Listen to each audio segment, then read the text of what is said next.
Welcome to Early Word. Today I'll be reading from 1 Corinthians chapter 3. Paul and Apollos, servants of Christ.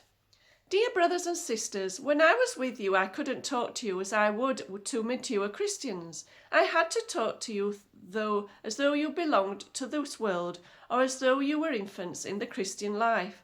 I had to feed you with milk and not with solid food because you couldn't handle anything stronger. And you still aren't ready, for you are all still controlled by your own sinful desires. You are jealous of one another and quarrel with each other. Doesn't that prove you are controlled by your own desires? You are acting like people who don't belong to the Lord. When one of you says, I am a follower of Paul, and another says, I prefer Apollos, aren't you acting like those who are not Christians? Who is Apollos and who is Paul, that we should be the cause of such quarrels? Why we're only servants, though God caused you to believe. Each of us did the work that God gave us.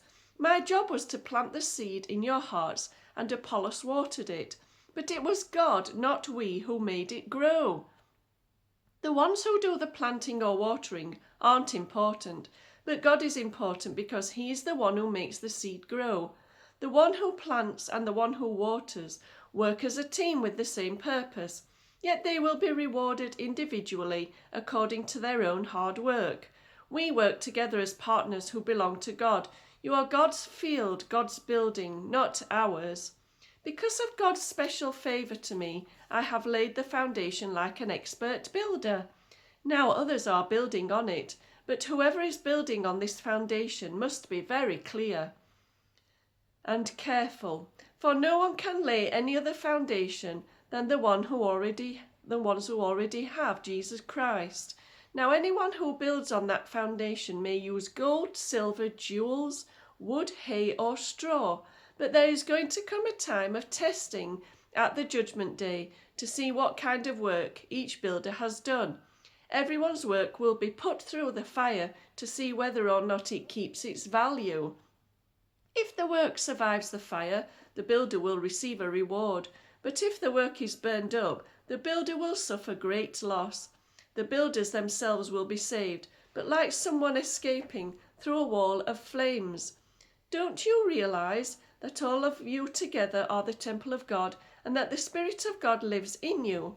God will bring a ruin upon anyone who ruins the temple, for God's temple is holy, and you Christians are that temple.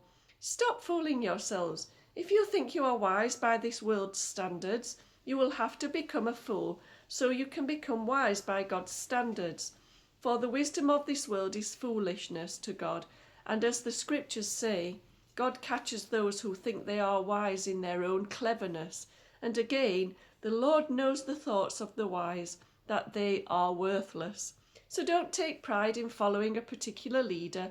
Everything belongs to you, Paul and Apollos and Peter, the whole world and life and death, and the present and the future. Everything belongs to you, and you belong to Christ, and Christ belongs to God.